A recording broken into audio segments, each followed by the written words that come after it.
வணக்கம் நேயர்களே, அறிவை விரிவுசை நிகழ்ச்சிக்கு உங்களை அன்புடன் வரவேற்பது நான் சிபி. வெளியாகிவிட்டது 12ஆம் வகுப்பு பொதுத் தேர்வு முடிவுகள். மதிப்பெண் கலாச்சாரத்தில் சீர்திருத்த நடவடிக்கையுடன் 92% தேர்ச்சி என்ற அளவில் ஒரு மைல்கல்லை இந்த முறை பள்ளிக்கல்வித்துறை எட்டியிருக்கிறது என்றே சொல்லலாம். 12ஆம் வகுப்பிற்கு பிறகு இருக்கக்கூடிய உயர்கல்வி வாய்ப்புகளை உங்கள் பார்வைக்கு விருந்தாக்கும் அறிவை விரிவுசை நிகழ்ச்சியில் இன்றைய தினமும் உயர்கல்வி வாய்ப்புகளை பற்றி பார்க்க போகிறோம். பரந்துபட்ட உயர்கல்வி வாய்ப்புகளையும் வெளியான 12ஆம் வகுப்பு தேர்வு முடிவுகளின் பொது பார்வை பற்றிய தங்களின் கருத்துக்களை பகிர்ந்து கொள்வதற்காக 2 கல்வி ஆலோசகர்கள் நம் அரங்கில் இணைப்பில் இருக்கிறார்கள். திரு நெடுஞ்செழியன் சார், திரு ஜெயபிரகாஷ் காந்தி சார். நேயர்களே, உங்களுடைய கேள்விகளை, உயர்கல்வி தொடர்பான உங்களுடைய கேள்விகளை 0442828285 என்ற தொலைபேசி எண்ணில் தொடர்பு கொண்டு கேட்கலாம். 0446695737 என்ற தொலைபேசி எண்ணிலும் கேட்கலாம். இந்த நிகழ்ச்சியில் மதுரையிலிருந்து ஒரு மாணவி ஹேமா என்ற மாணவியும் நம்முடன் இணைப்பில் இருக்காங்க. 1193 மதிப்பெண்கள் எடுத்திருக்காங்க. அவங்களுடைய படிப்பு முறை எப்படி இருந்தது, பல தேர்வுகளை அவங்க எப்படி எதிர்கொண்டாங்கன்ற பல விஷயங்கள் அவங்க கிட்ட நம்ம கேட்டு தெரிஞ்சுக்க போறோம். உங்களுடைய கேள்வியையும் உங்களுடைய கருத்துக்களையும் உயர்கல்வி தொடர்பான சந்தேகங்களையும் இந்த நிகழ்ச்சியில் நீங்கள் தொடர்பு கொண்டு கேட்கலாம். நாம் இப்போ நிகழ்ச்சிக்குள்ளே போகலாம்.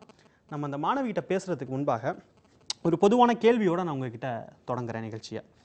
92% விழுக்காடு மதிப்பெண் கலாச்சாரத்தில் ஒரு சீர்திருத்தம் அப்படின்ற ஒரு அறிவிப்போட இந்த இன்னைக்கு தேர்வு முடிவுகள் வெளியாச்சு. 92 விழுக்காடு மதிப்பெண்களை எடுத்துட்டாங்க. 2014ஆம் ஆண்டிலிருந்து 90 விழுக்காடு 90% மேல் அப்படின்ற ஒரு பயணத்தை தமிழக பள்ளிக்கல்வித்துறை எட்டுது.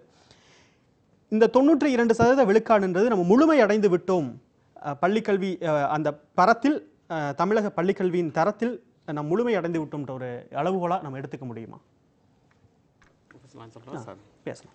ஸோ ஆக்சுவலி அந்த மாதிரி நம்ம எடுக்க முடியாது. என்னதான் இருந்தாலும் அரசு பள்ளிகளோட பெர்ஃபார்மன்ஸ் வந்து இந்த வருஷம் வந்து ஓவரால் இது வந்து கொஞ்சம் கம்மியாக தான் இருக்குது. அண்டு இந்த கலாச்சாரங்கிறது வந்து இப்போ ஆக்சுவலாக வந்து பள்ளிக்கல்வித்துறையும் பள்ளி கல்வி அமைச்சரும் செயலாளரும் எடுத்த முடிவு வந்து வரவேற்கத்தக்கது. ஏன்னா ஒரு சில பள்ளிகள், குறிப்பாக வந்து நம்ம நாமக்கல், ஈரோடு, சேலம் இந்த மாதிரி கோச்சிங் ஃபேக்ட்ரிஸ்ன்னு சொல்லக்கூடிய பள்ளிகள் 2000 மாணவர்களை எடுத்து ஒரு 50 பேர் 60 பேரை முன்னிலைப்படுத்தி அவங்களுக்கு மட்டும் டாப்பர்ஸ் கிளாஸ்ன்னு சொல்லி கிளாஸஸ் கொடுத்து பெற்றோர்களை வந்து இந்த ஸ்டேட் ஃபஸ்ட் வந்த உடனேயே ஒரு பெரிய வகையில் வந்து ஒரு இது பண்ணி மாற்ற மாதிரி எல்லா பெற்றோர்களும் உடனே நம்ம பையனுக்கும் ஸ்டேட் ஃபஸ்ட் வந்துடும் அப்படின்னு அந்த பள்ளிகளை நோக்கி எல்லா டிஸ்ட்ரிக்ட்லேருந்து அங்கே ஓடி அந்த கலாச்சாரங்கிறது வந்து இந்த ஆண்டு வந்து அதுக்கு ஒரு முற்றுப்புள்ளி வைக்கப்பட்டுள்ளது. இது மிகவும் வரவேற்கத்தக்கது. ஏன்னா எண்ணற்ற பெற்றோர்கள் அவங்களோட அறியாமை காரணமாக இந்த மாதிரி ஒரு கல்வி நிறுவனங்களை நோக்கி ஓடக்கூடிய இது வந்து குறைஞ்சிருக்கு. இதில் இன்னொன்று வந்து 11ஆம் வகுப்பு பாடம் அதை வந்து இந்த வருஷம் வந்து கம்பல்சரி ஆக்க போகிறோம். அப்படிங்கிறப்ப வந்து கல்வியின் தரம், ஏன்னா இன்றைக்கி வந்து நம்ம அந்த ப்ளூ பிரிண்ட் அப்படிங்கிறத வச்சு நம்ம கல்வி தரத்தை வந்து நம்ம ரொம்ப கஷ்டப்படுத்திட்டோம். அந்த அடுத்த லெவல் நம்ம மாணவர்கள் வந்து அதாவது தமிழ்நாடுங்கிற கிணத்தை தாண்டி இனி வெளியே மாநிலங்களில் வந்து போட்டித் தேர்வுக்கு வந்து தயாராகணும் அப்படின்னா 11ஆம் வகுப்பு பாடத்தையும் சொல்லிக் கொடுக்கணும்.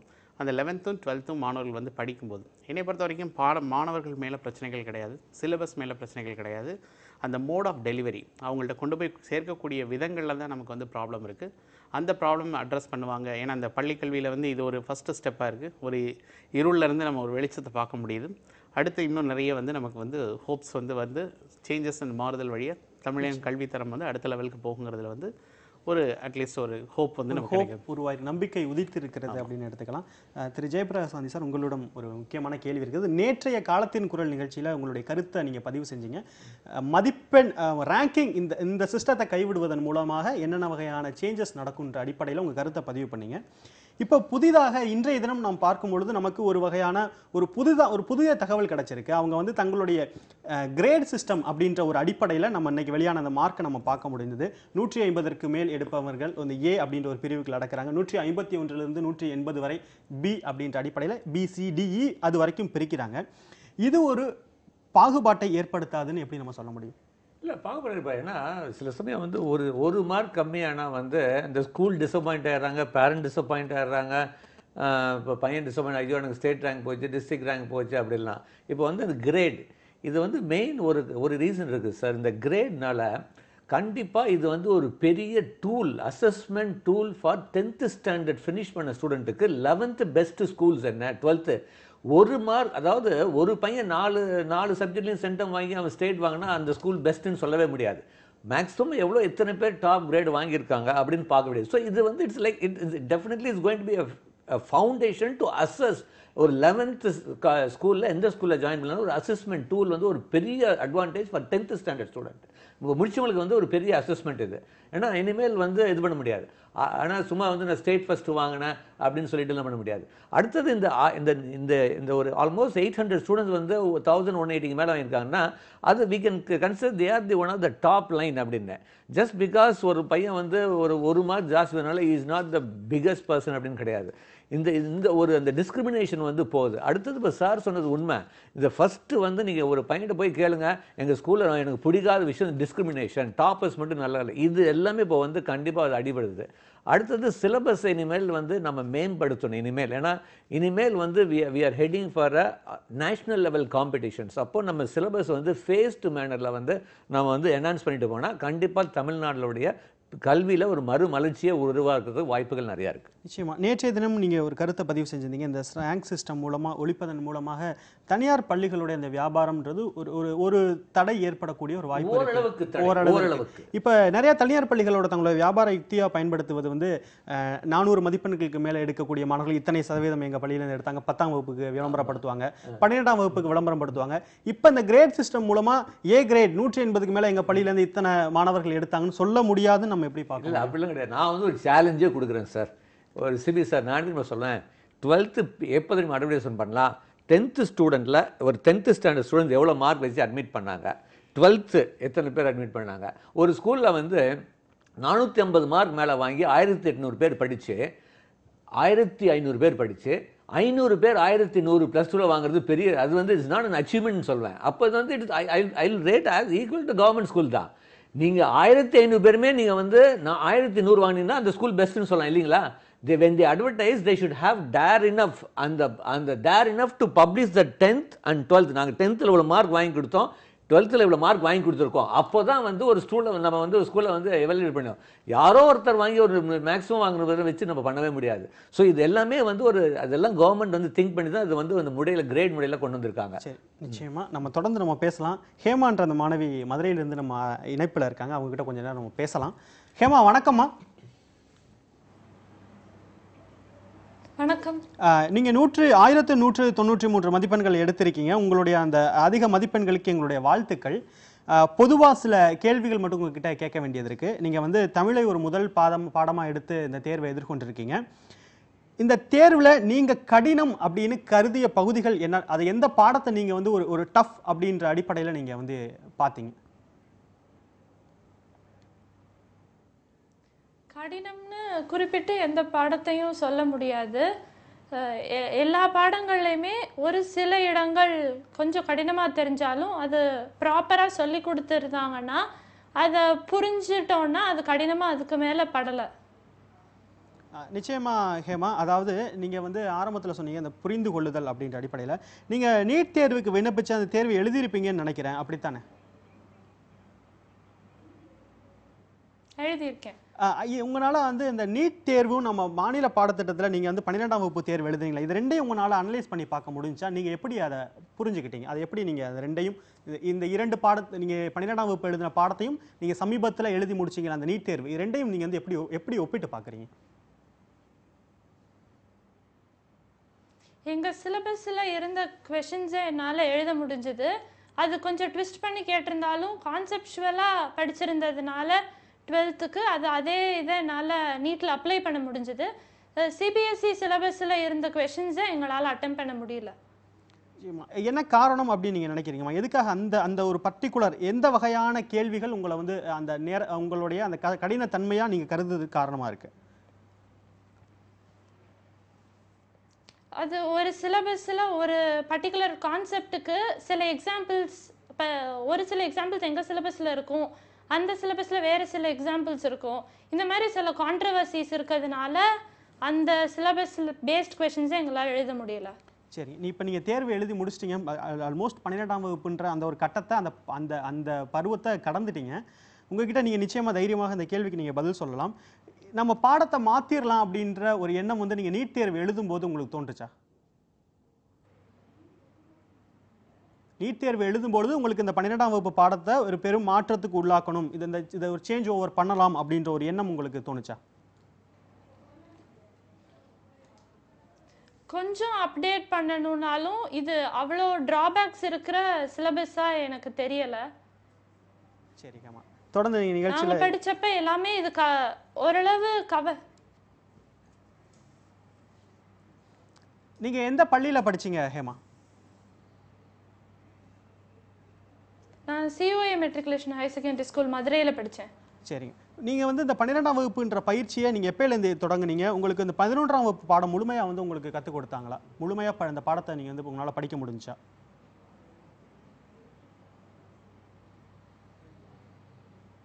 முழுமையா நடத்தலைனாலும் ஓரளவு இம்பார்ட்டன்ட் கான்செப்ட்ஸ் முக்காவாசி நடத்திட்டாங்க. நீங்க கடந்த வருடமே வந்து நீட் தேர்வு ஓரளவுக்கு தமிழகத்துல எட்டி பார்த்துச்சு. உங்களுக்கு அப்பவே வந்து இந்த 11ஆம் வகுப்பு பாடத்தை முழுமையா படிக்கணும்னு தோணலையா? இந்த 11ஆம் வகுப்பு பாடத்தை படி அப்படின்னு சொல்லி ஆசிரியர்களோ இல்லை மற்ற வெளியிலிருந்து உங்களுக்கு யாரும் சொல்லலையா? எங்களுக்கு அப்போ 12th சிலபஸ் நிறையா இருந்ததுனால அதையே கண்டினியூஸாக படிச்சுட்டு இருந்தோம். சரி, மிக்க நன்றி ஹேமா. நீங்கள் தொடர்ந்து நிகழ்ச்சியில் இருங்க, இணைப்பிலே இருங்க. தொடர்ந்து நம்ம நிறைய விஷயங்கள் பேசலாம். உங்களுடைய கருத்துக்கள், நீங்கள் படித்த படிப்பு முறை, உங்களுடைய தயாரிப்பு முறைகளை பகிர்ந்துக்க வேண்டிய ஒரு தேவை இருக்கிறது. நிச்சயமாக தொடர்ந்து நிகழ்ச்சியில் இருங்க. நான் இந்த கருத்திலிருந்து நான் நெடுஞ்செழியன் சார்ட்ட நான் போக விரும்புகிறேன். 1193 மதிப்பெண்கள், மிக நல்ல மதிப்பெண்கள். நம்முடைய கிட்டத்தட்ட ரேங்க் ரிலீஸ் பண்ணியிருந்தாங்கன்னா அரசு அறிவிக்கக்கூடிய ரேங்க்கில் இருப்பாங்களோன்ற நம்ம எதிர்பார்க்கக்கூடிய ஒரு நல்ல மதிப்பெண்ணில் அவங்க இருக்காங்க. ஆனால் இவங்க சொல்லக்கூடிய அந்த பதிலில் இருந்து நம்ம பார்க்க வேண்டியது, சமீபத்தில் நீட் தேர்வு எழுதி முடிச்சிருக்காங்க. ஓரளவுக்கு எனக்கு அந்த தேர்வில் சில பகுதிகள் கான்செப்சுவலாக இருக்கக்கூடிய பகுதிகள் கடினம் அப்படின்ட்டு. நீங்கள் எப்படி இதை புரிஞ்சுக்கிறீங்க? உங்களுடைய பார்வையில் நீங்கள் இதை எப்படி மதிப்பிடுவீங்க? இல்லை, ஃபஸ்ட்டு இந்த பள்ளிகள் எல்லாமே இப்போ நீங்கள் சொன்ன இந்த மதிப்பெண்கள் உடைய பள்ளிகள் எல்லாமே வந்து மாணவர்களே ஒரு மனப்பாடம் பண்ணக்கூடிய கருவியாக தான் வந்து அவங்க இயக்குறாங்க. இந்த மாணவர் வந்து ஆக்சுவலாக வந்து கேப்பபிள் ஸ்டூடெண்ட். இந்த மார்க் வாங்கியிருக்காங்க அப்படின்னா இந்த மாணவருக்கு நீங்கள் 11th போர்ஷனை ஒழுங்காக தரமாக கம்ப்ளீட்டாக சொல்லிக் கொடுத்துருந்து 12th போர்ஷனையும் கரெக்டாக சொல்லிக் கொடுத்தாங்க. அவங்க சொல்கிற ஸ்டூடெண்ட் பெர்ஸ்பெக்டிவில் 11th லோடு அதிகம், அதனால் நான் 12th லோடு அதிகம், அதனால் 12th போர்ஷன் நான் 11th சொல்லிக் கொடுக்குறேங்கிறது எந்த வகையிலையும் ஏற்றுக்கொள்ள முடியாது. இந்த மாணவருக்கு 11th படிக்கும்போது அந்த சிலபஸ், ஏன்னா இதில் புக்கே அடிக்க வேண்டாம் இல்லையா, நம்ம அந்த புக் அடிக்கிறதுக்கு பதிலாக அட்லீஸ்ட் பேப்பராக சேவ் பண்ணலாம். அந்த 11th போர்ஷனை கரெக்டாக சொல்லிக் கொடுத்து 12th போர்ஷனை கரெக்டாக சொல்லிக் கொடுத்துருந்தா இதே மாணவர் நல்லா பெர்ஃபார்ம் பண்ணியிருப்பார். நான் முடியாதுன்னு சொல்ல, பட் இப்படி தரமான மாணவரை நம்ம ஒரு 50% போர்ஷனை சொல்லித்தராமலே நம்ம மதிப்பெண்கள் வாங்க வச்சு இங்கே வந்து அவரை வந்து, அதாவது ஒரு சின்ன எக்ஸாம்பிள் சொல்லணும் அப்படின்னா, ஒருத்தர் 10 மூட்டை தூக்கிட்டு போகக்கூடியவரை வந்து நம்ம 2 மூட்டை தூக்கினா போதும், இதில் நீ 100க்கு 100 வாங்கினா போதும் அப்படின்னு சொல்லிட்டு நம்ம அவரை அனுப்புகிறோம். பட் வேறஸ் உண்மையாகவே ஒரு ஃபுல் போர்ஷனை படிக்கிற பையன் வந்து இந்த மதிப்பெண்கள் வாங்க முடியாது. ஏன்னா ஒரு சப்ஜெக்டை நான் 2 வருஷம் மனப்பாடம் பண்ண சொல்கிறதுக்கும் ஒரு சப்ஜெக்டை நான் 1 வருஷம் படித்து நான் வர்றதுக்கும் அவங்க 2 பேரும் ஈக்குவல் லெவல் பிளேயிங் ஃபீல்டுங்கிறது இப்போதைக்கு தமிழகத்தில் வந்து கிடையாது. இது வந்து இப்போ 11th போர்ஷனை கொண்டு வரும்போது, அகில இந்திய தேர்வில் வரும்போது மாணவரோட தரம் வந்து உயரும். ஏன்னா இதே IIT, இதே மெடிக்கல் காலேஜஸ், எய்ம்ஸு, CMC இதெல்லாம் 25 ஆண்டுகளுக்கு முன்னாடி தமிழகத்திலேருந்து நிறைய மாணவர்கள் சென்றிருக்கிறார்கள்னா ஆசிரியர்கள் வந்து அவங்க போர்ஷனை கம்ப்ளீட்டாக நல்ல தரவாக சொல்லிக் கொடுத்தாங்க. என்னோட மாணவர் எப்படி கேள்வி கேட்டாலும் அவர் அண்டர்ஸ்டாண்ட் பண்ணி எழுதுவாருன்னு தான் அந்த முறையில் தான் அனுப்பினாங்க. இன்றைக்கி நம்ம எல்லாத்துக்கும் ஷார்ட்கட் நோட்ஸு, ப்ளூ பிரிண்ட்டு இதெல்லாம் புதுசாக கண்டுபிடிச்சு அந்த மாணவரோட படிக்கக்கூடிய தரங்களை வந்து நம்ம குறைத்து விட்டோம் அப்படிங்கிறது தான் ஒரு மிக ஆழ்ந்த வருத்தமான விஷயம். நிச்சயமாக திரு ஜெயபிரகாஷ் காந்தி சார், உங்ககிட்ட ஒரு கேள்வி இதிலிருந்து எழுது. நான் அந்த மாணவிகிட்ட கேட்ட அந்த நீட் தொடர்பான கேள்வி அப்படின்றது ஒரு வெறுமனையாக நீட் அப்படின்ற அந்த ஒரு தேர்வை மட்டும் மையப்படுத்தி கேட்ட கேள்வியாக இல்லை. நீட் ஒரு பல நுழைவுத் தேர்வுகளின் ஒரு உதாரணம் தான். அதில் இருக்கக்கூடிய மாநில அரசின் உரிமை, மத்திய அரசின் உரிமை, இந்த வட்டத்துக்குள்ளே நான் போக விரும்பலை. நீட்டை அடிப்படையாக மையமாக வச்சு நம்ம பாடத்திட்டத்தின் அந்த தரம் குறித்து எழுப்பப்பட்ட ஒரு கேள்வியாக தான் நான் அதை முன்வைத்தேன். இந்த மாணவி சொன்னது, எனக்கு நீங்கள் 11ஆம் வகுப்பு பாடத்தை முழுவதும் கற்றுத்தரப்படலை, ஒரு குறிப்பிட்ட சில பகுதிகள் மட்டும்தான் கற்று தந்திருக்காங்க அப்படின்னு. பிரபலமாக அறியப்படும் நாமக்கல் இது போன்ற பள்ளிகளில் இருக்கக்கூடிய பகுதியில் இருக்கக்கூடிய பள்ளிகளில் 11ஆம் வகுப்பு பாடம்ன்றது எட்டி பார்க்கப்படலைன்றது நீங்களே நிறையா தடவை சொல்லியிருக்கீங்க. இந்த முறை இந்த ரேங்க் கிடையாது, இந்த ரேங்க் லிஸ்ட்டை சிஸ்டத்தை கைவிடுவதன் மூலமாகவும், நீட் போன்ற இல்லை மற்ற நுழைவுத் தேர்வுகளை இங்கு பிரபலமாக்குவதன் மூலமாகவும், இங்கு அனுமதிப்பதன் மூலமாகவும் அவர்களுடைய கற்றல் முறையில் பெரும் மாற்றம் ஏற்படும் நம்ம எதிர்பார்க்க முடியுமா? இல்லை, இனிமேல் ஏற்படும். இனிமேல் பயாலஜி, ஏன்னா இப்போ இன்ஜினியரிங் விட்டுருங்க, ஏன்னா இன்ஜினியரிங் கூட ஆல் இண்டியா லெவலுக்கு வந்து எக்ஸாம்ஸ் வந்து கொஞ்சம் போஸ்ட்போன் பண்ணியிருக்காங்க, நெக்ஸ்ட் இயர் வரத்துக்கு வாய்ப்புகள் கம்மி தான். ஸோ அதனால் அது கிடையாதுன்னு சொல்லியிருக்காங்க. இப்போ நீட் பொறுத்த வரைக்கும் biology student has to prepare for 11th. அதனால தான் வந்து அரசும் வந்து நேற்று வந்து மீட்டிங்லாம் வச்சு சிலபஸ் என்ஹான்ஸ் பண்ணி 11th ஒரு கம்பல்சரி எக்ஸாம் நடத்து பண்ணி இதெல்லாம் பண்ணியிருக்காங்க. பட் இது வந்து இட் வில் டேக் டைம். ஏன்னா சடனாக வந்து ஒரு கம்பீட் பண்ண முடியாது. ஒரு ஸ்டேட் போர்ட் ஸ்டூடெண்ட் வந்து ஒரு சிபிஎஸ்சி லெவலுக்கு இட் டேக்ஸ் டைம். அதுக்கான இன்டெப்த் லேர்னிங் வந்து ஃபஸ்ட்டு வந்து ஸ்டூடெண்ட்டுக்கு இருக்கணும், கான்செப்ஷுவல் லேர்னிங் இருக்கணும், அதுக்கு தகுந்த மாதிரி teachers has to teach them. இதெல்லாம் டேக்ஸ் டைம். பட் எனிவே வந்து இது வந்து ரைட் ஸ்டெப் தான், டுவர்ட்ஸ் டைரக்ஷன் தான். ஸோ பட் இருந்தாலும் வந்து நான் சொல்கிறது வந்து இப்போ இருக்கிற present 12th students should realise from all this troubles they have to start preparing. இந்த டைம் கேப்பில் வந்து they have to start learning. At least இந்த ஸ்கூல்ஸ் வந்து இந்த 11th இன்டெப்த்தாக கொஞ்சம் இது, ஏன்னா பிகாஸ் 11th வந்து மோர் ஆஃப் அ கான்செப்ட், 12th வந்து மோர் ஆஃப் அப்ளிகேஷன். நான் நிறைய தடவை ஜோவிலாக சொல்லுவேன், Tamil Nadu students only person who learns application oriented without learning the concept. ஏன்னா அவங்க வந்து மெமரி பேஸ்ட் தான் பண்ணுறாங்க. இதெல்லாம் கொஞ்சம் உடைச்சிருந்து கான்செப்ஷனாக நல்லா டீச் பண்ணால் கண்டிப்பாக எந்த ஒரு நுழைவுத் தேர்வையும் அவங்க எதிர்கொள்ள முடியும். நிச்சயமா நம்ம தொடர்ந்து பேசலாம். அடுத்ததாக திருச்சியிலிருந்து ராம் பிரபா என்ற ஒரு மாணவர் இணைந்திருக்கிறார். கொத்தடிமையாக இருந்து குழந்தை தொழிலாளியாக இருந்து மீட்கப்பட்டு ஒரு அரசு பள்ளியில் படித்து 1050 மதிப்பெண்களுக்கு மேலே ராம் பிரபா எடுத்திருக்காரு. ராம் பிரபா, உங்களுக்கு வாழ்த்துக்கள். நியூஸ் 18 தமிழ்நாடு தொலைக்காட்சியின் உங்கள் வாழ்த்துக்களை நாங்கள் உங்களுக்கு சொல்கிறோம். இணைப்பில் இருக்கீங்களா ராம் பிரபா? ராம் பிரபா, நீங்கள் தொடர்ந்து இணைப்பில் இருங்க. நம்ம ஹேமாவும் இருக்காங்க. ஹேமா கிட்ட ஒரு கேள்வி கேட்க வேண்டியது இருக்குது. ஹேமா, நம்ம இப்போ நிபுணர்கள் நம்ம கல்வியாளர்கள் சொன்ன அந்த கருத்தெல்லாம் நீங்கள் கேட்டிருப்பீங்க அப்படின்னு நினைக்கிறேன். நீங்கள் வந்து என்னென்ன வகையான நுழைவுத் தேர்வுகள்லாம் நீங்கள் சமீபத்தில் எழுதுனீங்க? உங்களுடைய எந்த படிப்பிற்கு, மேற்படிப்பிற்கு நீங்கள் என்ன படிக்கணும்னு விருப்பப்படுறீங்க? நான் இது நீட் எழுதினேன், அதுக்கு முன்னாடி ஜேஇ மெயினும் எழுதினேன். சரி, நீ என்ன படிக்கணும்னு விருப்பப்படுறீங்க? நீட்டும் எழுதியிருக்கீங்க, பொறியியல் படிப்பிற்கான ஒரு தேர்வையும் எழுதியிருக்கீங்க. உங்களுடைய இலக்கு, உங்களுடைய பாதை அப்படின்னு நீங்கள் வகுத்துக்கிட்டது என்னவா இருக்கு? அடுத்து நான் மெடிசன் தான் படிக்கணும்னு நினைக்கிறேன். நிச்சயமாக. நீட்டில் நீங்கள் எவ்வளவு சதவீத மதிப்பெண் எடுப்பேன்னு எதிர்பார்க்குறீங்களா? எத்தனை பர்சன்டேஜ் அல்லது எத்தனை மதிப்பெண்கள் நீங்கள் எடுப்பேன்றது உங்களுடைய எதிர்பார்ப்பாக இருக்குது?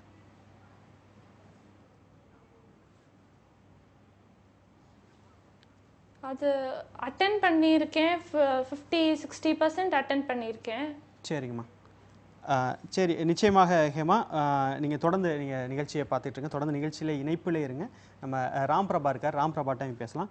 ராம் பிரபா, நீங்கள் வந்து ஒரு வேலை செஞ்சுட்டு அந்த இதுலேருந்து மீட்கப்பட்டு உங்களுடைய பள்ளிக்கல்வின்றதை நீங்கள் தொடர்ந்துருக்கீங்க. 1050 மதிப்பெண்களுக்கு மேலே நீங்கள் எடுத்திருக்கீங்க. ஒரு கடினமான ஒரு சூழலில், ஒரு கடினமான போராட்டத்தின் மூலமாக இந்த மதிப்பெண் உங்களுக்கு சாத்தியமாயிருக்கு, வசப்பட்டிருக்கு. உங்களுடைய படிப்பு முறை அப்படின்றது எப்படி இருந்தது? நீங்கள் ஒரு நாளைக்கு எவ்வளவு நேரம் படிப்பீங்க? உங்களுடைய அந்த தயாரிப்பு முறையை பற்றி எங்களோட கொஞ்சம் பகிர்ந்துக்கங்க ராம் பிரபா. சார், நான் ஒரு நாளைக்கு ஒரு 3 மணி நேரம் இல்லை 4-5 மணி 6 மணி நேரம் கரெக்டாக படிப்பேன் சார். அது நல்லா படிக்கணும், மனசை தளரக்கூடாது.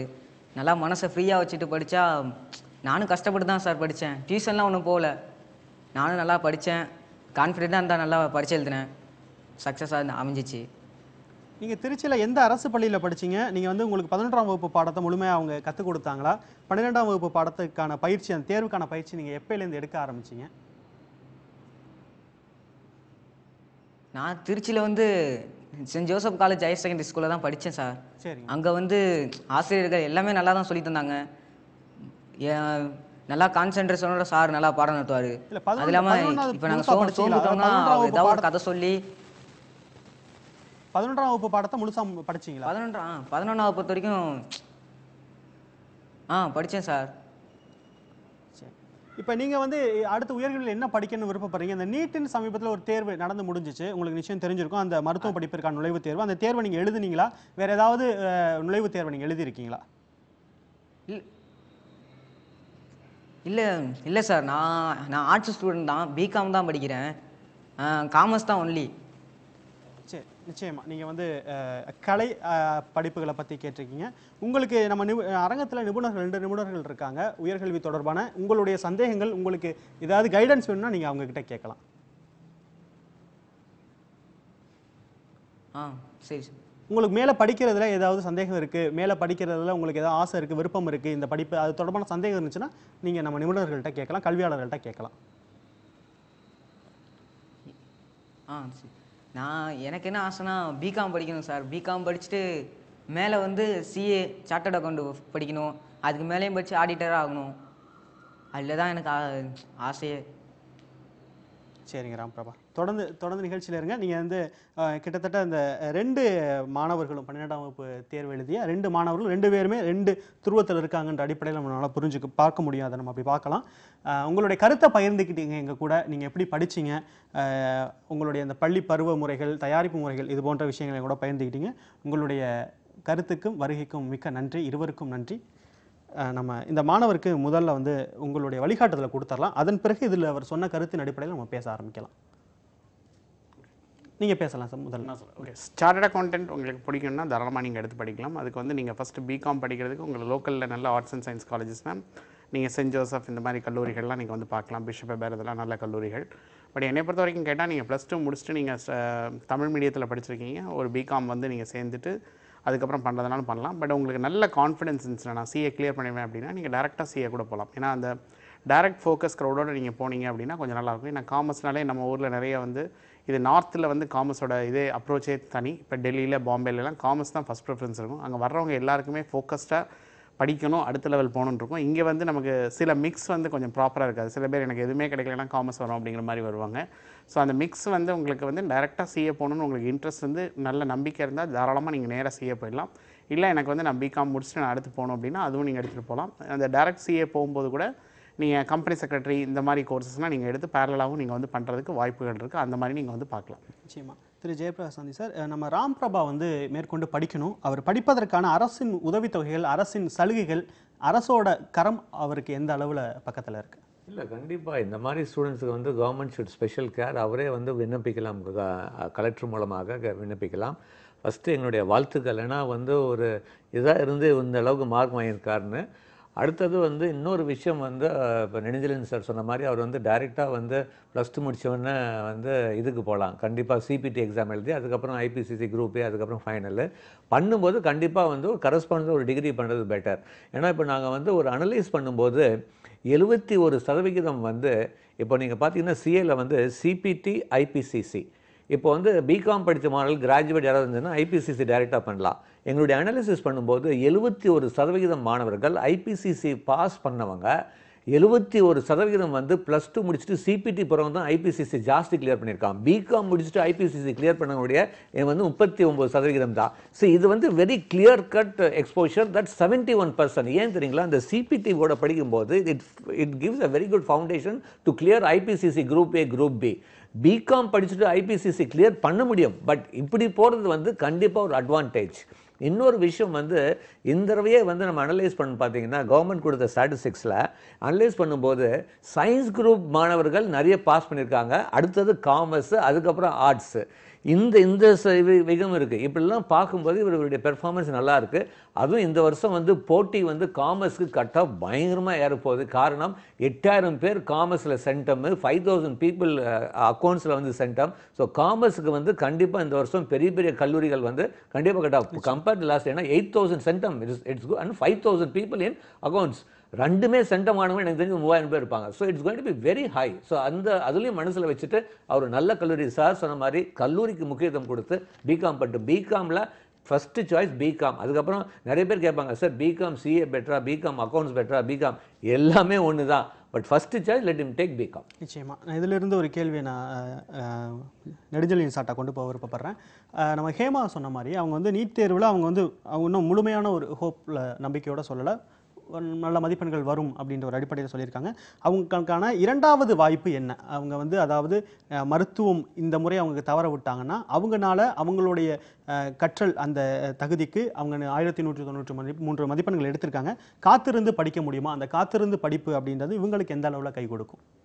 இல்லை, இப்போ நெக்ஸ்ட் இயர் சினாரியோ இந்தியாவில் இது நடக்காதுன்னு சொல்ல முடியாது. சார் சொன்ன மாதிரி நீட் வருமா வராதுங்கிறது தெரியாது, நீட்டிங்கிற ஈட்டி வருமானதும் தெரியாது. அதனால் என்னையை பொறுத்த வரைக்கும் கேட்டால் இந்த வருஷம் பொறியியல் கட் ஆஃப் வந்து உங்களுக்கு இந்த பொண்ணுக்கு நிச்சயமாக நல்ல மதிப்பெண்கள் இருக்கும். அவங்க வந்து எனக்கு பொறியியல் மருத்துவம் தான் அவங்களுக்கு இன்ட்ரெஸ்ட் இருந்தால் கூட அவங்க நீட்டில் நல்லா பெர்ஃபார்ம் பண்ணால் டெஃபினட்டாக நீட் வழியாக போகட்டும். அப்படி இல்லாத பட்சத்தில் அவங்க வந்து ஜிப் மாதிரி எய்ம்ஸ்லாம் அப்ளை பண்ணியிருப்பாங்கன்னு நம்ம நம்புகிறோம். அதுவும் எழுதி பார்க்கட்டும். அப்படி இல்லாத பட்சத்தில் பொறியியல் எடுத்துகிட்டு கூட போஸ்ட் பிடெக்கு அப்புறம் நீங்கள் வந்து ரிலேட்டட் டு மெடிக்கல் ஃபீல்டு வந்து நிறைய வரலாம். அதில் வந்து நீங்கள் கேட் எழுதி பாஸ் பண்ணணும். கேட் எழுதும்போது இன்றைக்கி இந்த கட் ஆஃப் நல்ல கட் ஆஃப் இருக்கிற பட்சத்தில் அவங்களுக்கு வந்து நல்ல மெயின் இன்ஸ்டியூஷன்ஸே வந்து கிடைக்கும். காலேஜ் ஆஃப் இன்ஜினியரிங், டிபிஎஸ், இந்த மாதிரி மெயின் இன்ஸ்டியூஷன் கிடைக்கும், கவர்மெண்ட் எய்ட் இன்ஸ்டியூஷன்ஸில். அப்போ எடுத்து முடிச்சுட்டு நீங்கள் செகண்ட் இயர்லேருந்தே கேட்டுக்கு படிக்க ஆரம்பிச்சிங்கன்னா மேலே வரும்போது இப்போ நீங்கள் வந்து Stanford university, all India institute of medical science, IIT Delhi, they're offering a bio design ஒரு ப்ரோக்ராம். இதில் வந்து நீங்கள் ஒரு செமஸ்டர் ஸ்டான்ஃபோர்டில் போய் படிக்கிறதுக்கான எல்லா எக்ஸ்பென்சஸும் வந்து கவர்மெண்ட் வந்து பார்த்துக்கும். 25,000 rupees per month ஸ்டைஃபன் தராங்க. இதில் நான் இன்ஜினியரிங்கில் பயோ தான் படிச்சிருக்கணும் அப்படிலாம் ஒன்றும் கிடையாது. டாக்டர், இன்ஜினியர் யார் வேணாலும் சேர்ந்து படிக்கலாம். இதில் வந்து எக்ஸ்போஷர் நல்லாயிருக்கும். இந்த மாதிரி நிறைய interdisciplinary or transdisciplinary courses இப்போ இந்தியாவில் நிறைய வர ஆரம்பிக்குது. IIT Madras, Christian medical college Vellore, CMS, Sri Chitra இவங்கெல்லாம் சேர்ந்து வந்து they're offering a course called clinical engineering தராங்க, எம்டெக் வந்து. இதுவும் வந்து அவங்க டாக்டர்ஸ் அண்ட் இன்ஜினியர்ஸ் சேர்ந்து படிக்கலாம். நிறைய துறைகளில் வாய்ப்புகள் இருக்குது. மற்ற துறைகளையும் பார்க்கட்டும். போய் நீங்கள் ஒரு இன்ஜினியரிங் சேர்ந்துட்டு அதுக்கப்புறம் நீட் எழுதுறதுங்கிறது உத்தேசமாக இருக்கும். ஏன்னா நாளைக்கு வந்து இல்லைனாலும் அந்த ரூட்டில் வந்து போகிறதுக்கு பர்சியூ பண்ணுறதுக்கு நாளைக்கு திடீர்னு நீட்டின்னு ஒன்று வந்துருச்சுன்னா திருப்பி நீட் மாதிரி இவங்க வந்து கஷ்டப்படக்கூடாதுங்கிறது தான் என்னோட தாழ்மையான வேண்டுகோள். நிச்சயமாக.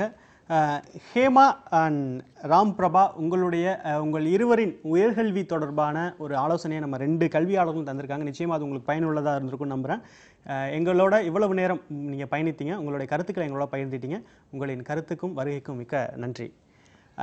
உயர்கல்வி தொடர்பான நம்ம அறிவை விரிவுசை நிகழ்ச்சியில் வெளியான 12ஆம் வகுப்பு தேர்வு முடிவுகள் பற்றி நம்ம இவ்வளோ நேரம் பேசிகிட்டு இருந்தோம். ஒரு சிறிய இடைவேளைக்கு பிறகு பரந்துபட்ட உயர்கல்வி வாய்ப்புகளை பற்றி நம்ம பேச போகிறோம். உங்களுடைய கேள்விகளை நீங்கள் கேட்கலாம். 044282282852 என்ற தொலைபேசியிலும் 0446695737 என்ற தொலைபேசியிலும் கேட்கலாம். திரையில் தெரியக்கூடிய வாட்ஸ்அப் எண்ணிலும் உங்களுடைய கேள்வியை பதிவிடலாம். சிறிய இடைவேளைக்கு பிறகு நிகழ்ச்சி தொடரும்.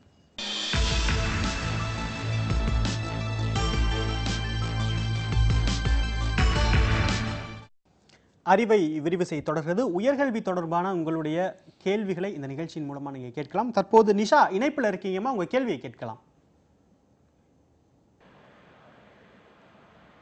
நிஷா, நீங்கள் இணைப்பில் இருக்கீங்க, நீங்கள் பேசலாம். ஹலோ. இப்போ நான் 12th முடிச்சது 900 மார்க்ஸ் வாங்கியிருக்கேன் எக்ஸாம்ல. இப்போ நான் வந்து நீட் எக்ஸாம் எழுதியிருக்கேன். பட் அதில் நான் ஷியோரா இல்லை, பேப்பர் டஃப்பாக இருந்ததுனால ஃபிசியோதெரபிஸ்ட் பண்ணலாம் அப்படின்னு யோசிக்கிறேன். சரிங்க. அப்படி இருக்கும்போது ஃபிசியோதெரபிஸ்டுக்கு என்ட்ரன்ஸ் எக்ஸாம் எப்படி அப்ளை பண்ணணும் அப்படின்ற டவுட். அதுவும் இல்லாமல் ஃபிசியோதெரபிஸ்டுக்கு ஸ்கோப் இருக்கான்னு தெரிஞ்சுக்கணும். அண்ட் அதுவும் இல்லாமல் நியூட்ரிஷனிஸ்ட் எல்லாம் கொஞ்சம் டீட்டெயில்டாக தெரிஞ்சால் நல்லா இருக்கும்னு நினைக்கிறேன். பிகாஸ் ஃபிசியோதெரபிஸ்ட் எப்படி அப்ளை பண்ணணும், எந்த வெப்சைட்டில் போய் என்ட்ரன்ஸ் எக்ஸாம் அப்ளை பண்ணணும்னே தெரியல. சரிம்மா, தொடர்ந்து நிகழ்ச்சியை பாருங்கள். நெடுஞ்செழியன் சார் உங்களுக்கான முழுமையான வழிகாட்டுதல் கொடுப்பாங்க. இல்லை, ஆக்சுவலாக நீங்கள் ஃபிசியோதெரபி வந்து பார்க்கணும் அப்படின்னா +2 மதிப்பெண்கள் அடிப்படையில் தான் தமிழ்நாட்டில் வந்து சேர்ப்பாங்க. ஏன்னா நீட் அப்படிங்கிறது ஒன்லி எம்பிபிஎஸ், பிடிஎஸ்க்கு மட்டும்தான் நீட். மற்ற பேராமெடிக்கல் கோர்ஸ் எல்லாம் +2 மதிப்பெண்கள் அடிப்படையில் நம்மளோட எப்படி வந்து biology and physics, chemistry cut off, medical cut off நம்ம முதல்ல சொன்ன அந்த கட் ஆஃப் பேசிஸ்லாம் வரும். கட் ஆஃப்ங்கிறது வந்து எப்படி கால்குலேட் பண்ணுவாங்கன்னா பயாலஜி 200/2 அண்ட் கெமிஸ்ட்ரி /4, ஃபிசிக்ஸ் /4. அது 200க்கு எவ்வளோ வருதோ அதான் அந்த கட் ஆஃப் படியில் வந்து போகும். பட் நான் என்ன சொன்னேன்னா இதை தவிர நிறைய துறைகள் இருக்குது. உங்களுக்கு இப்போ சிஎம்சி அப்ளிகேஷன் கொடுத்துட்ருக்காங்க. அங்கே BSc accident and emergency care and neuro எலக்ட்ரோஃபிசியாலஜிலாம் இந்தியாவில் இங்கே மட்டும்தான் இருக்குது பிஎஸ்சி. இங்கே பிஎஸ்சி படிச்சிங்கன்னா 3 ஆண்டு + 1 இயர் இன்டர்ன்ஷிப்ங்கிறதுனால 4 ஆண்டுகள் முடித்தோடனே நீங்கள் வெளிநாடுகளில் நல்ல பல்கலைக்கழகம், உதாரணத்துக்கு வந்து ஜான் ஹாப்கின்ஸ் மாதிரி யூனிவர்சிட்டியில் போய் படிக்கணும்னா சிஎம்சிங்கிற பிராண்ட் வந்து உங்களுக்கு ஹெல்ப்ஃபுல்லாக இருக்கும். அது தவிர அங்கே ஒரு மற்ற கோர்சஸ் இருக்குது, accident and emergency, cardiac technology, dialysis technology, இதெல்லாம் நீங்கள் வந்து படிக்கலாம். இதே மாதிரி ஜிப்மர்லேயும் இப்போ அப்ளிகேஷன் வந்து கொடுக்குறாங்க, அதுவும் நீங்கள் பண்ணலாம். இது தவிர வந்து உங்களுக்கு வந்து ரீஹாபிலிட்டேஷன் கவுன்சில் ஆஃப் இந்தியா கீழே வந்து நிப்மெட்னு ஒரு இன்ஸ்டியூஷன் இருக்குது. இது வந்து ஈஸ்ட் கோஸ்ட் ரோடில் வந்து இருக்குது. அங்கே வந்து இந்த ஸ்பெஷல் சில்ட்ரனுக்கு வந்து மல்டிபிள் டிசபிலிட்டிக்கு வந்து ஃபிசியோதெரபி, ஆக்குபேஷன் தெரப்பி அந்த இதெல்லாம் வந்து தனியாக கோர்ஸ் தராங்க. அதுக்கும் விண்ணப்பங்கள் வந்து கொடுத்துருக்கு. இப்போ நிறைய பேராமெடிக்கல் இன்ஸ்டியூஷன்ஸ் அப்ளிகேஷன்ஸ் வந்து ஆல் இண்டியாவில் வந்து போயிட்டுருக்கு. இங்கெல்லாம் +2 மதிப்பெண்கள் வந்து பார்க்க மாட்டாங்க. அகில இந்திய தேர்வுகள் எல்லாமே அந்த எக்ஸாமினேஷனை எழுதி பாஸ் பண்ணிங்கனாலே நீங்கள் அது வழியாக நல்ல இன்ஸ்டியூஷன் போய் சேர முடியும். அது மாதிரி வந்து ப்ராஸ்தட்டிக்ஸ் அண்ட் ஆர்த்தட்டிக்ஸ் பாம்பேயில் இருக்குது. அதுக்கும் இப்போ விண்ணப்பங்கள் வந்து கொடுத்துருக்காங்க. இந்த நிறைய கோர்சஸ், மற்ற கோர்ஸஸும் பாருங்கள். Oliver junk national institute for hearing handicap அப்படிங்கன்னா அதில் வந்து பிஏஎஸ்எல்பி வந்து பண்ணலாம். நிறைய வாய்ப்புகள் இருக்குது. இதெல்லாம் நீங்கள் போய் பார்த்து இதுக்கு அப்ளிகேஷன் போட்டு இந்த காம்படிஷனில் வந்து நிறைய பேர் விண்ணப்பமே செய்ய மாட்டாங்க. நம்ம தமிழகத்துலேருந்து விண்ணப்பித்தீங்கன்னா வாய்ப்புகள் அதிகமாக இருக்கும். இந்த தேர்வில் வந்து ஒன்லி அப்ஜெக்டிவ் டைப் தான் கேட்பாங்க. நீங்கள் நீட் அளவுக்கு கஷ்டம் இருக்காது. பட் இந்த தேர்வை எழுதுனீங்கனாலே வாய்ப்புகள், ஏன்னா இதில் எழுதுவங்களோட எண்ணிக்கை வந்து மிக குறைவாக இருக்கும். சரி, தொடர்ந்து நம்ம பேசலாம். அடுத்த மற்றும் நேர இணைப்பில் காத்துட்ருக்காங்க. நந்தினி வணக்கமாக, உங்கள் கேள்வியை கேட்கலாம். ஹலோ நந்தினி, நீங்கள் பேசலாம். Hello sir. என் சிஸ்டர் வந்து 1078 எடுத்திருக்காங்க. சரிங்க.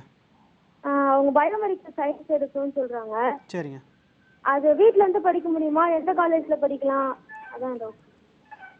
சரிங்க. அவங்க எத்தனை சதவீத மதிப்பெண்கள் எடுத்தீங்கன்னா கட் ஆஃப் எவ்வளோமா கால்குலேட் பண்ணியிருக்கீங்க? பயாலஜிக்கு வந்து 79.3 வருது. சரிங்க. என்ன படிப்பு படிக்கணும்னு கேட்டீங்க? Biomedical science. சரிங்க. உங்களுக்கான ஆலோசனையை ஜெயபிரகாஷ் காந்தி சார் தருவாங்க. இல்லை, கண்டிப்பாக வந்து நீங்கள் வந்து அண்ணா யூனிவர்சிட்டி ஃபஸ்ட்டு வந்து அப்ளிகேஷன் இப்போ வந்து ஆன்லைனில் டவுன்லோட் பண்ணி உங்கள் அந்த மார்க் ஷீட் அஃபிஷியல் போட்டு நீங்கள் ஃபஸ்ட்டு அப்ளை பண்ணுங்கள் அண்ணா யூனிவர்சிட்டியில். அண்ணா யூனிவர்சிட்டி வந்து உடைய அஃபிலியேட்டடில் காலேஜஸில் வந்து பயோமெடிக்கல் வந்து கொடுக்குறாங்க. அதே மாதிரி அண்ணா யூனிவர்சிட்டி பிஎஸ்ஜி இந்த மாதிரி பிஎஸ்ஜி கவர்மெண்ட் எய்டட்லேயும் வந்து பயோமெடிக்கல் இருக்குது. But biomedical doesn't come government eight. அவங்க செல்ஃப் ஃபினான்ஸ் ஸ்கீம் தான் இருக்குது. கவர்மெண்ட் எய்டட் காலேஜஸில் இருக்குது, but under self financing scheme. But நல்ல மார்க் வேணும். பயோமெடிக்கல் வந்து நல்ல கல்லூரி தேர்ந்தெடுங்க. பயோமெடிக்கல் பயோடெக்னாலஜியில் கொஞ்சம் ரிசர்ச் ஓரியன்ட். நல்லா வந்து இந்தியாவிலே படிக்கணும்னா கேட்டுக்கு வந்து ஃபஸ்ட் இயர்லேருந்தே ப்ரிப்பேர் பண்ணுங்கள். அப்படி யூஎஸ் மாதிரி போனால் இன்னும் வாய்ப்புகள் ஜாஸ்தி. யூஎஸ், ஜெர்மனி அது மாதிரி. அப்போ நீங்கள் செகண்ட் இயர்லேருந்து ஜிஆர்இ எக்ஸாம்ஸ் ப்ரிப்பேர் பண்ணி நிறைய பயோமெடிக்கல் பண்ணும்போது do lot of paper presentation, seminars and all. Because ஏன்னா நீங்கள் ஃபைனல் இயர் வந்து இந்த மாதிரி யூஎஸ், ஜெர்மன் யூனிவர்சிட்டிலாம் அப்ளை பண்ணும்போது இந்த எஸ்ஓபின்னு எழுதுவோம், ஸ்டேட்மெண்ட் ஆஃப் பர்பஸ். அப்போ வந்து நீங்கள் செய்கிற வந்து paper presentation, seminar should be ரிலேட்டிவாக நீங்கள் போஸ்ட் கிராஜுவேஷன் என்ன எடுக்க போகிறீங்க அதை பொறுத்து. So it's more of a research orient. Don't expect much job. ஏன்னா இன்றைக்கி வந்து கல்லூரி நாங்கள் வந்து அனலைஸ் பண்ணும்போது பயோமெடிக்கலில் பார்த்தீங்கன்னா most of the students getting place in IT industry. Because IT also recruit biomedical students. But வந்து நீங்கள் mentally should be prepared. But என்னுடைய அட்வைஸ் பயோமெடிக்கல் எடுத்திங்கன்னா make sure that you go abroad for your masters degree. Lot of scholarships are available. ப்ராப்பராக plan பண்ணி போனீங்கன்னா கண்டிப்பாக முடியும். நம்ம தொடர்ந்து பேசலாம். 2 நேர்கள் இணைப்பில் காத்துட்டு இருக்காங்க. பால வெங்கடேஷ், வணக்கம். உங்கள் கேள்வியை கேட்கலாம். சொல்லுங்கம்மா. எங்க பையன் 892 மார்க் எடுத்திருக்கான். சரிங்க. எங்க பையன் 892 மார்க் எடுத்திருக்கான். சரிங்க சார். அவங்க என்ன படிக்க வைக்கிறாங்க, எது படிக்க வைக்கிறான்னு தெரியல. அவருக்கு என்ன சார் விருப்பம்? அவரு பிஃபார்ம் எடுக்கலான்னு இருக்காரு. சரிங்க. பிஃபார்ம் எடுத்தா ஆன்லைன்ல வந்து ஒவ்வொரு காலேஜ்லயும் 500 பே பண்ண சொல்றாங்க. சரி, இல்ல நீங்க தொடர்ந்து நிகழ்ச்சியை பாருங்க. அடுத்ததாக செல்வி இணைப்பில் இருக்கீங்கம்மா, நீங்க உங்க கேள்வி கேட்கலாம்.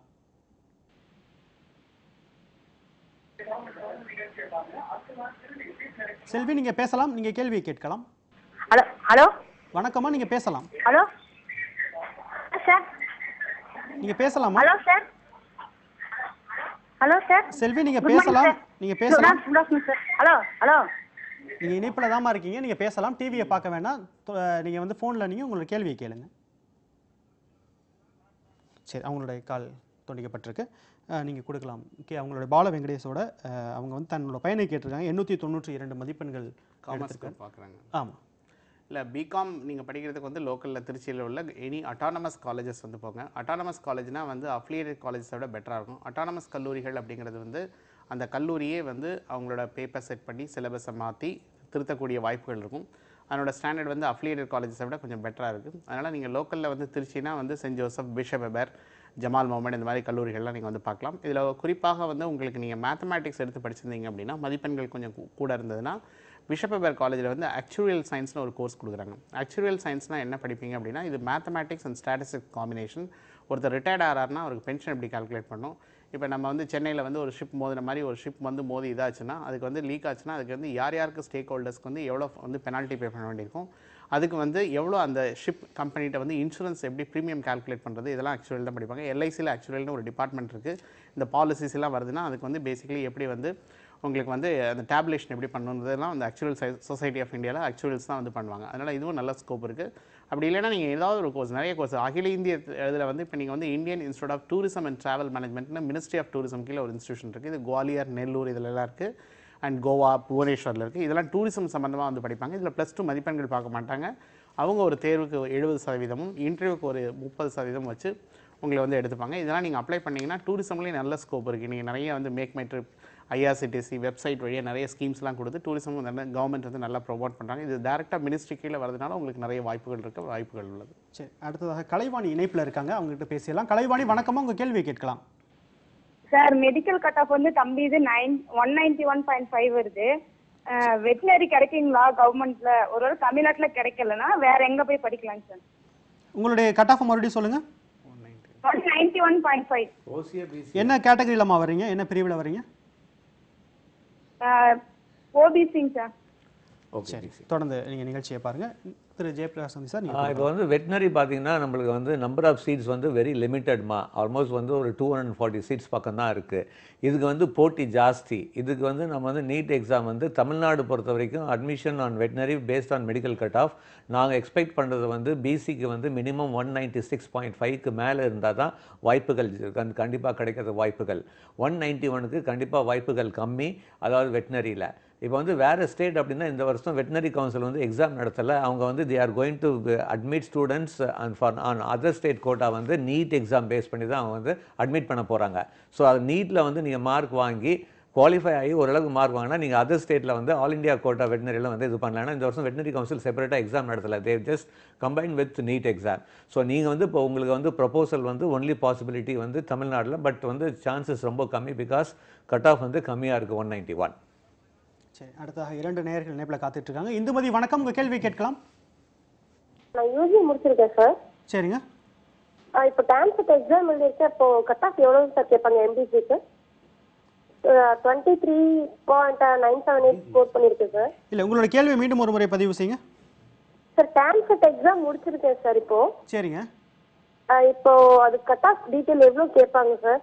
23.978. இல்லை, எந்த டான்செட்டில் நீங்கள் எந்த பிரிவு தேர்ந்தெடுத்தீங்க, என்ன படிக்க போகிறீங்க? சார் எம்பிசி சார், யூஜி முடிச்சிட்டேன் சார். யூஜி என்ன முடிச்சிங்க? இல்லை, அதாவது நீங்கள் வந்து யூஜி முடிச்சிட்டீங்கம்மா, எம்பிஏ படிக்க போகிறீங்களா, இல்லை அதில் என்ன படிப்பு தேர்ந்தெடுக்க போகிறீங்க? MTech sir. MTech sir. MTech படிக்க போகிறீங்க. எம்டெக் அப்படி சொல்லுங்கள். நீங்கள் தொடர்ந்து நிகழ்ச்சியை பாருங்கள். அடுத்ததாக பிரகாஷ் வணக்கம், உங்கள் கேள்வி கேட்கலாம். சார் நான் டிப்ளமோ முடிச்சிட்டேன் சார். சரிங்க. நான் வந்து இப்போ வந்து பிஇ ஜாயின் பண்ணலாமா இல்லை ஜாபுக்கு போகலாமான்னு ஒரு கன்ஃபியூஷன் இருக்கு. டிப்ளமோவில் எத்தனை சதவீத மதிப்பெண்களோட முடிச்சிங்க, என்ன படிப்பை எடுத்து படிச்சிங்க? Sir mechanical sir. இப்போ இந்த இயர் எழுதிக்கிறேங்க, இப்படி 90% வந்துருங்க. சரிங்க, தொடர்ந்து நிகழ்ச்சியை பார்க்கலாம். முதலில் ஒரு நேயர் கேட்ட கேள்வி வந்து அவங்க வந்து டான்செட் முடிச்சிருக்காங்க, எம்டெக் படிக்க விருப்பப்படுறாங்க, அவங்களுக்கான வழிகாட்டுதல் கொடுக்கலாம். இல்லை, நான் வந்து அதிகமாக தமிழ்நாட்டில் வந்து திருப்பி படிக்கிறது டான்செட் வழியை படிக்கிறது நான் ரெக்கமெண்ட் பண்ணுறதில்ல. பிகாஸ் கேட் எழுதி போனீங்கன்னா மந்த்லி 25,000 rupees ஸ்டைஃபன் கிடைக்கும். சென்ட்ரல் கவர்மெண்ட் இன்ஸ்டியூஷன்ஸில் போய் படிச்சிங்கன்னா நிறைய வாய்ப்புகள் இருக்குது. கேட்டில் வந்து நீங்கள் என்ன தான் ஸ்கோர் எடுத்தாலும் நிறைய பேருக்கு எங்கே விண்ணப்பிக்கணும்னு தெரியல, ஏன்னா நிறைய ஆப்பர்ச்சுனிட்டிஸ் இருக்குது. இப்போ நாங்கள் ஒரு ஸ்டூடெண்ட் வந்து செராமிக் வந்து இங்கே படித்தார், அண்ணா யூனிவர்சிட்டியில் முடிச்சுட்டு தென் வந்து அவர் வந்து சென்ட்ரல் கிளாஸ் ரிசர்ச் இன்ஸ்டியூட் அப்படின்னு சொல்லிட்டு கல்கட்டாவில் வந்து இப்போ படிக்கிறாரு. அதுக்கு இன்ஸ்டியூஷன் ஸ்காலர்ஷிப் 25,000 தராங்க. இன்ஸ்டியூஷன் ஸ்காலர்ஷிப் வேறு தனியாக ஒரு 15,000 தராங்க. 40,000 கிட்ட அவர் வாங்கிட்டு இந்த மாதிரி வந்து படிக்கிறார். இதில் ஆராய்ச்சிகள் இந்த வருஷம் அவர் திருப்பி கேட் எழுதி அவர் இந்தியாவிலே 20th ரேங்க் வந்திருக்காரு. கேட்டில் வந்து போனீங்கன்னா பப்ளிக் செக்டர் அண்டர்டேக்கிங் கம்பெனிஸ் இன்றைக்கி வந்து இந்தியன் ஆயில், ஓஎன்ஜிசி, அப்புறம் steel authority of India, BHEL இதெல்லாம் போனீங்கன்னா 7th பே கமிஷனில் வந்து anywhere salary between 15 to 25 lakhs கொடுக்குறாங்க. இப்போ ஓஎன்ஜிசி அண்ட் டிஆர்டிஓ, ஐஎஸ்ஆர்ஓலாம் வந்து 2 lakh per month தராங்க. இந்த மாதிரி வாய்ப்புகளை வந்து நீங்கள் பணம் செலவழிக்காமல் அடுத்து நீங்கள் உயர்கல்வி படிக்கிறதுக்கு உங்களுக்கு உதவியாக இருக்கும். நீங்கள் டான்செட்டில் பண்ணிங்கன்னா திருப்பி ஒரு தனியார் கல்லூரிகளில் வந்து நீங்கள் அண்டர் கிராஜுவேஷனுக்கு பணம் செலவழிச்சிருப்பீங்க, திருப்பி போஸ்ட் கிராஜுவேஷனுக்கு செலவழிக்க வேண்டியிருக்கும். நீங்கள் டேரெக்டாக என்னை பொறுத்த வரைக்கும் ஒரு வருஷம் நீங்கள் வந்து வெயிட் பண்ணால் கூட கேட்டுக்கு நல்லா படித்து அடுத்த லெவல் நீங்கள் போனீங்கன்னா உங்களுக்கு ஈஸியாக வந்து லைஃப்பில் வந்து ஓரளவுக்கு நீங்கள் நல்ல ஒரு தரமான கம்பெனியில் போய் சென்ட்ரல் கவர்மெண்ட் ஆர்கனைசேஷனில் செட்டில் ஆகும். அதுக்கு வந்து நிறைய வாய்ப்புகள் இருக்குது. நிச்சயமாக. திரு ஜெயபிரகாஷ் காந்தி சார், அடுத்த பிரகாஷ்னு ஒரு நேர் இணைப்பில் வந்தாங்க. 90 விழுக்காடு மதிப்பெண்கள் தன்னுடைய டிப்ளமோவில் எடுப்பேன் அப்படின்னு குறிப்பிட்டிருக்காங்க. அவங்களுக்கான வழிகாட்டுதல் என்ன? இல்லை, கண்டிப்பாக உங்களுக்கு வந்து இப்போ நீங்கள் வந்து ஜாப் போகிறதா வந்து பிஇ லேட்ரல் என்ட்ரியில் வந்து நீங்கள் ஜாயின் பண்ணலாம். பிஇ லேட்ரல் என்ட்ரியில் 20% சீட்ஸ் வந்து ரிசர்வ்டு, தனி அப்ளிகேஷன் ஃபார்ம். அது வந்து உங்களுக்கு வந்து கவுன்சிலிங் வந்து தனியாக வந்து நடக்கும். அது வந்து நீங்கள் பார்க்கும்போது ஓவரால் ஃபஸ்ட் செமஸ்டர் வந்து லாஸ்ட் ஃபைனல் செமஸ்டர் வரைக்கும் ஆவரேஜ் போட்டு இது பண்ணுவாங்க, ரேங்கிங் போடுவாங்க. மெக்கானிக்கல் படிக்கும்போது you can choose mechanical, automobile. அதுக்கப்புறம் வந்து நீங்கள் பார்த்தீங்கன்னா நீங்கள் வந்து மற்ற ரிலேட்டிவ் கோர்சஸ், அதாவது மெக்கானிக்கல் ரிலேட்டிவ் வந்து பார்த்திங்கன்னா ப்ரொடக்ஷன் இன்ஜினியரிங்கு இந்த மாதிரி வந்து நீங்கள் எடுக்கலாம், மெக்கட்ரானிக்ஸ் எடுக்கலாம் இந்த மாதிரி. பட் வந்து என்னுடைய சஜஷன் வந்து எப்போவுமே மெக்கானிக்கல் எடுத்துகிட்டா ப்ரைம் கோர்ஸு பண்ணுறது, செகண்ட் இயரில் லேட்ரல் என்ட்ரியில் மெக்கானிக்கலே படிக்கிறது பெட்டர். பட் சப்போஸ் நல்ல கம்பெனியில், பெரிய பெரிய கோர் கம்பெனியில் உங்களுக்கு மோர் தென் 12,000 to 14,000 rupees மேலே ஜாப் கிடைக்கிற மாதிரி ஜாப் கையில் இருந்துச்சுன்னா my first preference will be only இதுதான், கண்டிப்பாக ஜாப் தான். பட் நல்ல கம்பெனியில் ஜாப் கிடைக்கல சார், எனக்கு 90 மார்க் இருக்குது, if I get a good colleges, engineering காலேஜ்னால் தாராளமாக மெக்கானிக்கல் படிக்கலாம். பட் ஒன்று நல்லா புரிஞ்சுக்கோங்க, மெக்கானிக்கல் படிக்கும்போது கல்லூரிக்கு நல்ல முக்கியத்துவம் கொடுங்க. செகண்ட் இயர்லேருந்து கேட் எக்ஸாமுக்கு ப்ரிப்பேர் பண்ணுங்கள். அடிஷ்னல் சர்டிஃபிகேட்ஸ் ஃபார் எக்ஸாம்பிள் இப்போ வந்து நிறையா இருக்குது. இப்போ நீங்கள் சேஃப்டி சைடில் போகணுன்னா செகண்ட் இயர்லேருந்து நிபாஷுக்கு வந்து இது பண்ணலாம். இல்லை வந்து இப்போ நீங்கள் குவாலிட்டி மேனேஜ்மெண்ட்னா 6 Sigma total quality management 6 sigma அதை பண்ணலாம்.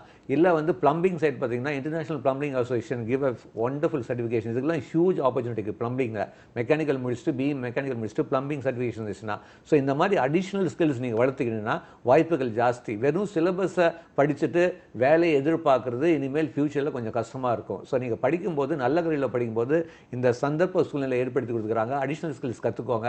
எஸ்பெஷலி ஒரு ஃபாரின் லாங்குவேஜும் கற்றுக்கோங்க. Either German or Japanese. It will give additional more job opportunities. இப்படி பிளான் பண்ணி போனீங்கன்னா கண்டிப்பாக நல்ல வாய்ப்பு இருக்குது உங்களுக்கு. நிச்சயமாக நல்ல வழிகாட்டுதல். அடுத்த மற்றொரு நேயர் சௌமியா, வணக்கம். உங்கள் கேள்வி கேட்கலாம். நான் வந்து 12th எழுதியிருக்கேன். சரிங்கம்மா. எனக்கு கட் ஆஃப் வந்து 178.25 வருது. சரிங்க. நான் எனக்கு வந்து அண்ணா யூனிவர்சிட்டியில பிடெக் ஃபுட் ப்ராசஸிங் டெக்னாலஜி கிடைக்குமா? சரி, என்ன பிரிவுலமா வரீங்க? என்ன பிரிவில் வரீங்க? பிசி. சரிங்க, பிசியில் வரீங்க. தொடர்ந்து நிகழ்ச்சியை பாருங்கள். திரு ஜெயபிரகாஷ் சார், நீங்கள் இதற்கான விளக்கத்தை கொடுக்கலாம். இல்லை, கண்டிப்பாக அண்ணா யூனிவர்சிட்டியில் வந்து பிடெக் ஃபுட் ப்ராசஸிங் 178 கிடைக்குன்னா கஷ்டம்தான். பட் அதே உங்களுக்கு வந்து தனியார் கல்லூரி பெருந்துறையில் கொங்கு இன்ஜினியரிங் காலேஜில் பிடெக் ஃபுட் டெக்னாலஜி கொடுக்குறாங்க. அங்கே உங்களுக்கு கண்டிப்பாக வாய்ப்பு இருக்குது. இப்போ ஃபுட் டெக்னாலஜி படிக்கும்போது உங்களுக்கு ஜாப் ஆப்பர்ச்சுனிட்டிஸ் எங்கே அப்படின்னு பார்த்தீங்கன்னா உங்களுக்கு வந்து ஃபுட் இண்டஸ்ட்ரீஸ் வந்து, அதுக்கப்புறம் ஹோட்டல், அதுக்கப்புறம் வந்து food processing industries, roller flour mills, dairy industries, இது மாதிரி எல்லாத்துக்குமே. அடுத்தது உங்களுக்கு செல்ஃப் எம்ப்ளாய்மெண்ட்டுக்கும் நல்ல வாய்ப்பு இருக்குது. இது தவிர நீங்கள் ஃபுட் டெக்னாலஜி படிக்கும்போது பிஜி சிஎஃப்டிஆர் மைசூரில் அந்த central institute of food processing அதில் வந்து lot of wonderful post graduation course இருக்குது. அந்த எக்ஸாமுக்கு ப்ரிப்பேர் பண்ணிட்டு போங்க. இப்படிலாம் பண்ணும்போது உங்களுக்கு வாய்ப்புகள் இருக்குது. ஏன் தஞ்சாவூரில் கூட நம்ம ஃபுட் ப்ராசஸிங் சென்ட்ரல் இன்ஸ்டியூட் இருக்குது. தே ஆஃபர் மாஸ்டர்ஸ் டிகிரி கோர்சஸ். இந்த மாதிரி கொஞ்சம் நல்லா ஸ்பெஷலைஸ்டு மாஸ்டர்ஸில் பண்ணிங்கன்னா வாய்ப்புகள் இன்னும் பல மடங்கு கூடும் வேலை வாய்ப்புகள். நிச்சயமாக. அடுத்ததாக செந்தில், வணக்கம். உங்கள் கேள்வி கேட்கலாம். செந்தில் இணைப்பில் இருக்கீங்க, நீங்கள் பேசலாம். அவருடைய இணைப்பு துண்டிக்கப்பட்டிருக்குது. அடுத்ததாக ஹரிணி, வணக்கம். உங்கள் கேள்வியை கேட்கலாம்.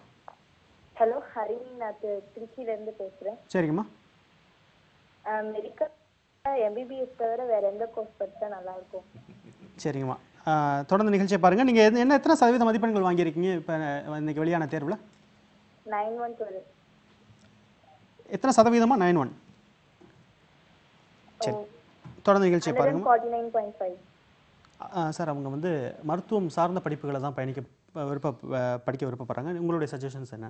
இல்லை, என்னை பொறுத்த வரைக்கும் கேட்டால் நீங்கள் இந்த வருஷம் மெடிசன் கிடைக்கல அப்படின்னா உங்களோட there are 2 ஆப்ஷன்ஸ். ஃபஸ்ட்டு வந்து உங்களுக்கு எந்த சப்ஜெக்டில் வந்து கொஞ்சம் கான்ஃபிடன்ஸ் இல்லையோ, எனக்கு வந்து ஃபிசிக்ஸ், கெமிஸ்ட்ரி, பயாலஜி இந்த இது வந்து காம்பினேஷனில் இதில் வந்து நான் வீக்காக இருக்கணும், அதில் போய் நீங்கள் பிஎஸ்சி சேர்ந்து அந்த சப்ஜெக்டை நல்லா தரமாக வந்து உயர்த்தி அடுத்த வருஷம் நீங்கள் நீட் எழுதி அது வழியே நீங்கள் ட்ரை பண்ணி போகிறதுக்கும் ஒரு ஆப்ஷன் நீங்கள் ட்ரை பண்ணலாம். அப்படி இல்லைன்னா வெட்னரி சயின்சஸ் வந்து உங்களுக்கு இந்த மதிப்பெண்களுக்கு கிடைக்காது. சார் சொன்ன மாதிரி வந்து ஆல் இண்டியா வெட்னரி டெஸ்ட் இந்த வருஷம் all India pre veterinary test வந்து கேன்சல் பண்ணிட்டாங்க. நீட் வழியாக தான் வந்து போகிறாங்க. அதனால் அகில இந்தியத்துக்கு போக முடியாது. தமிழகத்தை பொறுத்த வரைக்கும் இந்த +2 மதிப்பெண்கள் இது வந்து கிடைக்கிறதுக்கு வந்து வாய்ப்புகள் மிக குறைவு. அப்படி இருக்கும்போது நீங்கள் வந்து உங்களுக்கு சயின்ஸில் உங்களுக்கு இன்ட்ரெஸ்ட் இருந்தால் பேசிக் சயின்ஸ் நல்ல கோர்சஸ் எடுத்துகிட்டு போஸ்ட் பிஎஸ்சிக்கு அப்புறம் Indian institute of science and education ரிசர்ச்னு சொல்லிட்டு நீங்கள் வந்து சென்ட்ரல் கவர்மெண்ட் இன்ஸ்டியூஷன் இருக்குது, அங்கே டேரெக்டாக பிஹெச்டி பண்ணலாம். அதுக்கப்புறம் நீங்கள் பயாலஜி ரிலேட்டடாக ஏதாவது அண்டர் கிராஜுவேஷன் கோர்ஸ் எடுத்திங்கன்னா JGBLSSன்னு ஒரு எக்ஸாம் இருக்குது, joint graduate entrance examination for biology and interdisciplinary life sciences படிச்சிங்கன்னா இந்தியாவில் வந்து நேஷனல் பிரெயின் ரிசர்ச் சென்டர், அப்புறம் வந்து அட்வான்ஸ் கேன்சர் ட்ரீட்மெண்ட்டுக்குரிய cancer research and stem cell research, இந்த மாதிரி ஏரியாலாம் நீங்கள் போகலாம். இதெல்லாம் கவர்மெண்ட் ஸ்டைஃபண்டோடய படிக்கலாம். எங்கேயும் நீங்கள் பணம் செலவழிக்க வேண்டியிருக்காது. இதெல்லாம் வந்து உங்களுக்கு ஆப்பர்ச்சுனிட்டிஸ் வந்து இது தவிர Indians of science Bangalore, IIT இந்த மாதிரி இதுலேயே வந்து ஜாம் வழியாக மற்ற எக்ஸாமினேஷன் வழியாக நீங்கள் போய் படிக்கலாம். சரி, அடுத்ததாக 2 நேர்கள் இணைப்பில் காத்துட்ருக்காங்க. சுந்தரேசன், வணக்கம். உங்கள் கேள்வி கேட்கலாம். முடிச்சிருக்கேன். மார்க் வந்து 1035 மார்க் சார். சரிங்க. என்னோட இன்ஜினியரிங் கட் ஆஃப் வந்து 170.50ங்க. சரிங்க. இது நான் என்ன படிக்கலாம்? இன்ஜினியரிங் படிக்கலாமா? இப்போ ஜிப்மார்க்கும் போட்டிருக்கேன், அதுக்கு படிச்சுக்கிட்டு இருக்கேன். சரிங்க.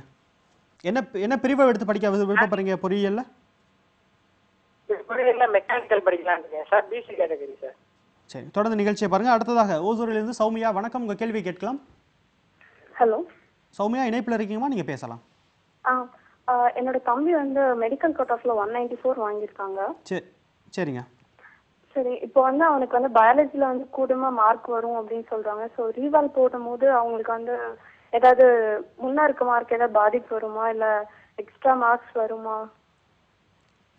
சரிங்க, தொடர்ந்து நிகழ்ச்சியை பாருங்கள். உங்களுக்கு எந்த படிப்பில் உயர்கல்வியில் நீங்கள் எந்த ப்ரொசீட் பண்ணணும்னு நினைக்கிறீங்க? மெடிக்கல் படிக்கணும்னு சொல்கிறாங்க. சரி, நீட் தேர்வு எழுதுனீங்களா? நீட் தேர்வு எழுதியிருக்காங்க. சரிங்க, தொடர்ந்து நிகழ்ச்சியை பாருங்கள். ஒரு முரண்பட்ட ஒரு கேள்வி வைக்கிறாங்க. அதாவது ரீவேல்யூவேட் பண்ண விருப்பப்படுறாங்க பயாலஜியில், ஆனால் நீட் தேர்வு எழுதியிருக்காங்க, மருத்துவம் படிக்க விருப்பப்படுறாங்க. இந்த ரீவேல்யூவேட் அப்படின்றது அல்லது இவங்களுக்கு எந்த அளவில் சாதக பாதகம் அமையும், இந்த மதிப்பெண் கூடும் பட்சத்தில் அவங்களுக்கு உதவிகரமாக இருக்குமா, மதிப்பெண் குறைவதற்கான வாய்ப்புகள் இருக்கா? இல்லை, ரீவேல்யூவேஷன் போட்டிங்கன்னா அது வந்து ஆக்சுவலாக ப்ளஸ் ஆர் மைனஸ் வந்து ரெண்டுமே ஆப்பர்ச்சுனிட்டி இருக்குது. பட் மோஸ்ட்லி வந்து ஸ்டூடெண்ட்டோட கான்ஃபிடன்ஸ் லெவல் பேப்பரை வாங்கி பார்த்துட்டு கூட நீங்கள் வந்து பண்ணலாம். பட் இதில் மதிப்பெண்கள் கூடுச்சு அப்படின்னா உங்களுக்கு வந்து வெட்னரி தமிழ்நாட்டில் வந்து சான்சஸ் இருக்கும். பட் அப்படி இல்லைனா நீங்கள் வந்து நீட் வழியாக உங்களோட பெர்ஃபார்மன்ஸ் வச்சு தான் நீங்கள் MBBS வந்து போக முடியும். வேறு எந்த ஆப்ஷனும் வந்து கிடையாது. அது மாதிரி தான் வந்து இன்றைக்கி சுச்சுவேஷன் அப்படி தான் இருக்குது. அடுத்ததாக முதல்ல ஒரு நேர் வந்தாங்க, 170 மதிப்பெண்கள் கட் ஆஃப் அவங்க சொல்கிறாங்க. பொறியியலில் நீங்கள் சஜஸ்ட் பண்ணக்கூடிய எந்த படிப்புகள் அப்படின்றது என்னவா இருக்குது? இல்லை, கண்டிப்பாக இன்ஜினியரிங்கில் வந்து நான் வந்து எப்பவுமே சொல்வேன் வந்து ஃபஸ்ட்டு வந்து கிவ் இம்பார்ட்டன்ஸ் டு காலேஜ். எந்த காலேஜில் படிக்கிறோம், நல்ல கல்லூரியை தேர்ந்தெடுங்க.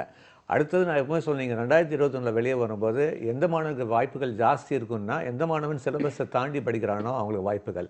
அடுத்தது வந்து கவனிக்க வேண்டியது ஃபர்ஸ்ட் லேர்ன் பியாண்ட் சிலபஸ், அதுக்கு செல்ஃப் லேர்னிங் இருக்கணும். அடுத்தது ஒரு ஃபாரின் லாங்குவேஜ், இப்போ நான் சொன்ன மாதிரி ஜெர்மன் ஆர் ஜாப்பனீஸ். அடுத்தது டெவலப் வந்து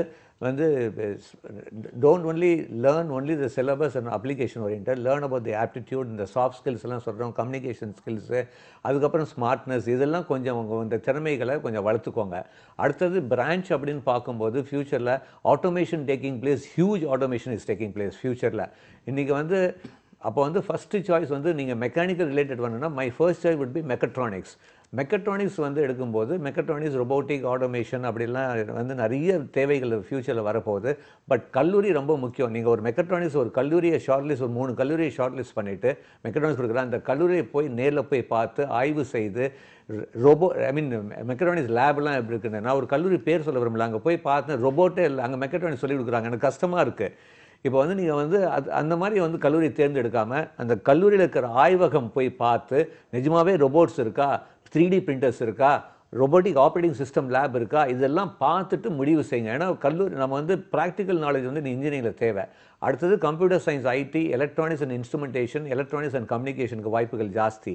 electronic instrumentation also going to have huge NEET.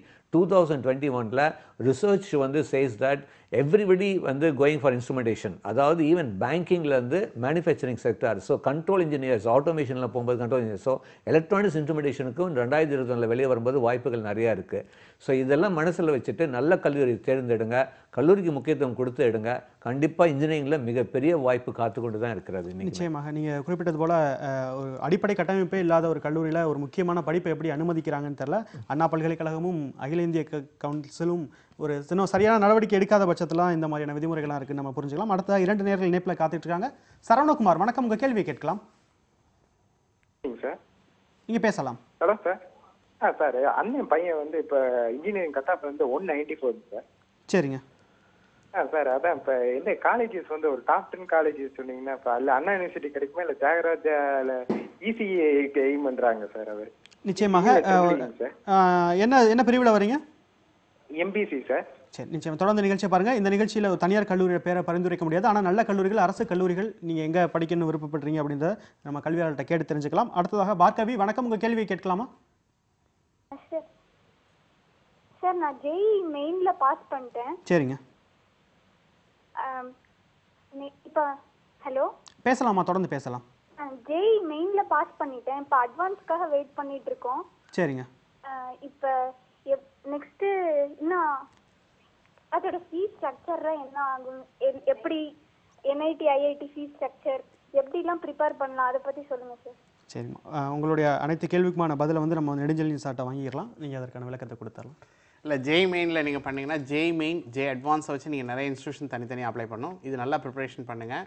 இது ஜேஇ மெயின் மாதிரி இருக்காது. ஜே அட்வான்ஸில் வந்து ஃப்ளோ த்ரூ சாப்டர்ஸ் வந்து நிறைய இருக்கும். ஒரு சாப்டர்லேருந்து இன்னொரு சாப்டருக்கு இன்டர் கனெக்டிவிட்டியோட இருக்கணும். கான்செப்ஷுவல் நல்ல அண்டர்ஸ்டாண்டிங்கோட புரிஞ்சு படிச்சிங்கன்னா ஜே அட்வான்ஸ் வந்து நீங்கள் தாராளமாக. ஏன்னா ஜே அட்வான்ஸ் ஒவ்வொரு ஆண்டும் அதோட பேட்டர்ன் வந்து மாறிட்டு இருக்கும். இப்போ சென்ற ஆண்டு இருந்த பேட்டர்ன் இந்த ஆண்டு கிடையாது. சென்ற ஆண்டு வந்து 4 சாய்ஸில் 3 சாய்ஸ் கரெக்டாக இருந்தால் 4 மார்க், 2 சாய்ஸ் கரெக்டாக இருந்தால் 2 மார்க், 2ல் 1 தப்பாக இருந்தாலோ 3ல் 1 தப்பாக இருந்தாலோ -2 நெகட்டிவ் கொடுத்தாங்க. இது மேட்ச் த ஃபாலோயிங்கில் கொடுத்தாங்க. இது மாதிரி ஒவ்வொரு ஆண்டும் தேர்வு முறைகளில் மாற்றங்கள் வரும். அதனால் பழைய சிலபஸை பார்த்து நீங்கள் படிக்கக்கூடாது. கான்செப்ஷுவல் அண்டர்ஸ்டாண்டிங் படித்தா எப்படி கேட்டாலும் நீங்கள் ஆன்சர் பண்ணுவீங்க. அந்த மாதிரி ப்ரிப்பரேஷன் பண்ணுங்கள். அதே சமயத்தில் ஜேஇ மெயின், ஜே அட்வான்ஸை வச்சு ஏறத்தாழ ஒரு 20 இன்ஸ்டியூஷன் தனியாக அப்ளை பண்ணணும். இதெல்லாம் வந்து இப்போ ஒரு 12 லட்சம் பேர் எழுதியிருக்காங்க அப்படின்னா இதெல்லாம் தனியாக அப்ளை பண்ணணுங்கிறது தெரியாது. அதனால் இதெல்லாம் நீங்கள் பார்த்து விண்ணப்பம் செய்தீங்கன்னா அங்கே விண்ணப்பம் போட்டதே 1000 பேர் தான் இருப்பாங்க. அதனால் ஒரு ரேங்க் வந்து 80,000 இருக்கும், 2வது ரேங்க் வந்து 1 லட்சம் இருக்கும், அடுத்து 1.2 lakhs இருக்கும். அதனால் நீங்கள் விண்ணப்பம் செய்ய அதில் உங்களுக்கு வாய்ப்புகள் அதிகமாக இருக்கும். அதெல்லாம் நீங்கள் வந்து மறந்துடாமல் விண்ணப்பம் செய்து கொண்டே படித்துக்கொண்டே இருங்கள். நிச்சயமாக திரு ஜெயபிரகாஷ் காந்தி சார், நிகழ்ச்சியோட இறுதி இடத்துக்கு வந்துட்டோம். உங்களுடைய இறுதி கருத்தாக அந்த சரவணகுமார் என்ற நேயர் தன்னுடைய உறவினருக்காக கேட்டாங்க. 194 நல்ல கல்லூரியில் ஈஸி படிப்பு கிடைக்குமான்னு கேட்குறாங்க. உங்களோட சஜஷன் சார்? இல்லை, கண்டிப்பாக 194 எம்பிசி வேறு கண்டிப்பாக உங்களுக்கு வந்து டாப் 5 காலேஜஸ் இன் தமிழ்நாடு கவர்மெண்ட் எய்டடில் கண்டிப்பாக கிடைக்கும். நான் என்ன சொல்கிறேன் அப்படின்னா, சப்போஸ் ஈவன் ஈஸி கிடைக்கலன்னா டேக் எலக்ட்ரானிக்ஸ் அண்ட் இன்ஸ்ட்ருமெண்டேஷன் அந்த மாதிரி வாங்க, இல்லை ட்ரிபிள் எடுங்க, தப்பே கிடையாது. பிகாஸ் கோரில் நீங்கள் வரணும் அப்படின்னா கண்டிப்பாக வந்து டாப் காலேஜில் படிக்கும்போது வாய்ப்புகள் ஜாஸ்தி. But again make sure that அந்த கல்லூரியில் டாப் கல்லூரியில் வந்து மிகப்பெரிய அட்வான்ஸ் லேர்னிங் சென்டர் ஆஃப் எக்ஸலன்ஸ்லாம் இருக்குது. இதை வந்து நீங்கள் ப்ராப்பராக உபயோகப்படுத்தி பியாண்ட் சிலபஸ் நாலேஜ் ஸ்கில்ஸ் எடுத்துக்கிட்டிங்கன்னா சூப்பர் வாய்ப்புகள் இன்றைக்கும் ஈஸி, ட்ரிபிள் இஎன்ஐ எல்லாத்துக்குமே இருக்குது. நிச்சயமாக இறுதி கருத்தாக நான் மறுபடியும் நெடுஞ்செழியன் சார்ட்டை கொண்டு போக விருப்பப்படுறேன். தேர்வு முடிவுகள் வெளியாகிவிட்டது.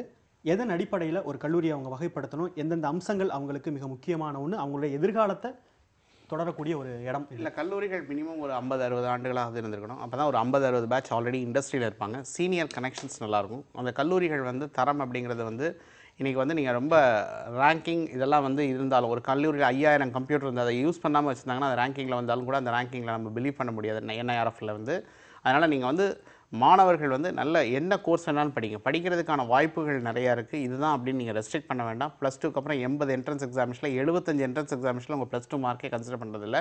அதனால் இந்த வாய்ப்புகளை நல்லா பயன்படுத்தி வாழ்க்கையில் ஒரு தடவை அது UG அல்லது PG தரமான கல்லூரியில் படிக்கணுங்கிறத மட்டும் ஒரு முக்கிய குறிக்கோளாக வச்சு அது மாதிரி ட்ராவல் பண்ணால் நல்லது. நிச்சயமாக இந்த 1 மணி நேர நிகழ்ச்சியில் உயர்கல்வி வாய்ப்பு மட்டும் இல்லாமல் இன்றைய வெளியான 12ஆம் வகுப்பு தேர்வின் தாக்கம், அந்த அதில் இருக்கக்கூடிய மதிப்பெண்கள், இது போன்ற அந்த பல விஷயங்களை எங்கள் கூட பகிர்ந்துக்கிட்டீங்க, நேயருக்கும் வழிகாட்டினீங்க. உங்களின் இருவரின் வருகைக்கும் வழிகாட்டுதலுக்கும் மிக்க நன்றி. மீண்டும் நாளை மற்றொரு படிப்புடன் அறிவை விரிவு செய் உங்கள் முன். நன்றி, வணக்கம்.